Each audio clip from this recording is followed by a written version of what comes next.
And so we move into the third discipline, the discipline of will. You know, the word will kind of gets a bad rap in New Thought.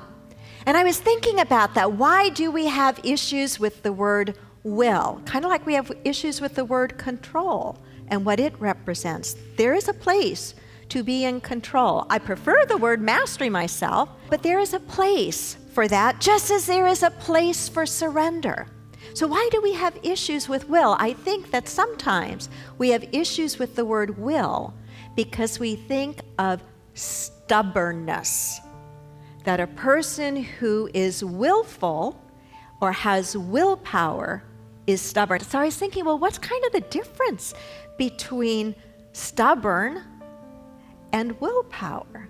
And I think that stubborn really can be described as won't power. Stubborn is about no, digging your heels in, even when you know you're wrong. Here's a little bit from Ernest Holmes, the founder of the Science of Mind.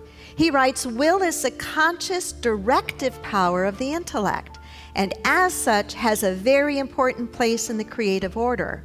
But in no case is it to be used as though it could force things to happen. It is not to be used to try to force things to happen.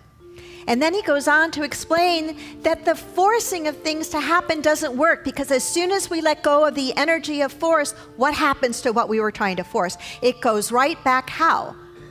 To the way it was before. And we don't have to force. If we are in alignment with the creative power of spirit, it has its own force. It has its own energy, and we are striving to align ourselves with and ride with that.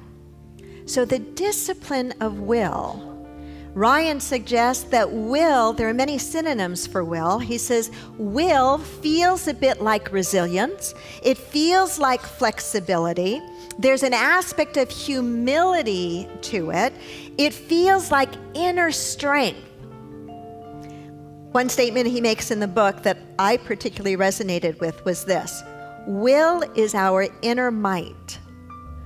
But how do any of us ever know what we are capable of if we are not willing to push ourselves beyond what we have done before to step into that unknown? And it is the inner might within us and the practice of taking again and again God with us as our partner, literally and figuratively every step of the way, whether we're walking up a hike and a tall mountain, or whether we're just walking one step after the next step that we identify, after the next step, through and around, over, under, or beyond, whatever seems like the big obstacle that faces us.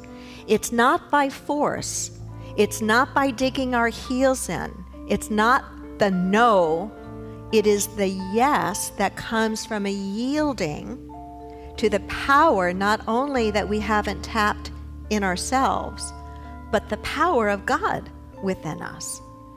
This is what it means to begin to live our lives from the inside out, what it means to live our lives where our spiritual faith and practice is demonstrated where the rubber meets the road. It isn't just what we do when we come together in the nice, beautiful confines of a place like this. It's who shows up in the midst of the tough stuff in our lives, whether it's physically demanding stuff, financially challenging stuff, emotionally heartbreaking stuff. Doesn't matter what the stuff is, but what do we bring to it when we see that it is in our path? Do we bring to it the awareness that it is not in the way of anything, it is the way to something great?